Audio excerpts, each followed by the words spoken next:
drahé deti, pozývam vás k silnej modlitbe. Modernizmus chce vojsť do vašich myšlienok a ukradnúť vám radosť z modlitby a stretnutia s Ježišom.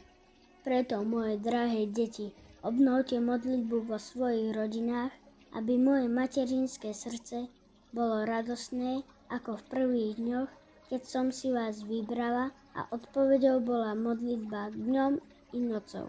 Nebo nemlčalo, ale v hojnosti darovalo tomuto miestu milosti, pokoj a požehnanie. Ďakujem vám, že ste prijali moje pozvanie. Panna Mária nás tento mesiac cez tetu, ktorú nazývame vizionárka, pozvala, aby sme sa modlili v rodinách. V rodinách spolu, no.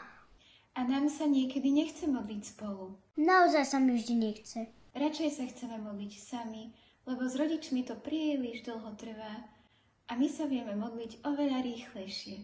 Presne.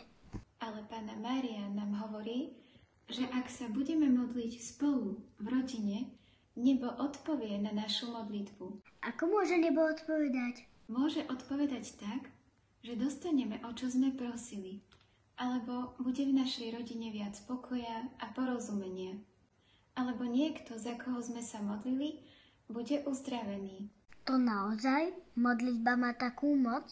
Dôležité je však nezanedbať rodinnú modlitbu, aj keby sa nám vôbec, ale vôbec nechcelo modliť. Zapamätám si to. Panna Mária, ty, svätý Jozef a malý Ježiš ste sa vždy modlievali spolu. Prosíme ťa, pomôž aj nám modliť sa spolu, aby sme aj my mohli pochopiť, ako nebo odpovedá na modlitbu a aby sme verili v silu modlitby. Mária, kráľovná rodiny, oroduj za nás. Amen.